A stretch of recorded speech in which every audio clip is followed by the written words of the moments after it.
இது எழுச்சியின் காலம், இது வெற்றியின் காலம், இது உன்னுடைய காலம், இது உன்னுடைய சமயம். ஹல்லேலூயா. உங்களுடைய நிரந்தரமான இடம் கீழே அல்ல. உங்க நிரந்தரமான இடம் டிவோர்ஸ் அல்ல.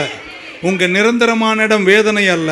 உங்க நிரந்தரமான இடம் ஒரு துர்ச்செய்தி அல்ல. உங்க நிரந்தரமான இடம் ஒரு குறைவல்ல. உங்க நிரந்தரமான இடம் உங்களை விட்டு போன சொத்துக்கள் அல்ல. உங்க நிரந்தரமான இடம் ஒரு வியாதி அல்ல.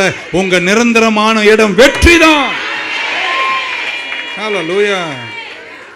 கீழே அல்ல உங்களுடைய உயரம். நீங்க வாழல்ல, தலையார்ப்பீர்கள். என் பைபிள் இப்படி சொல்லியது ஏசாயாவில், கர்த்தருக்கு காத்திருப்போர், கர்த்தருக்கு காத்திருப்போர் படுத்து உறங்கி கவுந்து உயிந்து அப்படின்னு சொல்லலாம். கர்த்தருக்கு காத்திருப்போர் புது பலன். எல்லாம் சொல்லுங்க, என்ன பலன்? புது பலன் அடைந்து கழுகுகளைப் போல செட்டைகளை அடித்து உயர எழும்புவார்கள். அவர்கள் நடந்தாலும் ஓடினாலும் களைப்படையார்கள். இளைஞர்கள் கூட இளைப்படைந்து சோர்ந்து போவார்கள். ஆனால் கர்த்தருக்கு காத்திருப்போர் ஒரு நாளும் சோர மாட்டார்கள். 2 பேரை தட்டி சொல்லு, சோர்விழுந்து எழுந்துரு அப்படின்னு. ஹல்லேலூயா.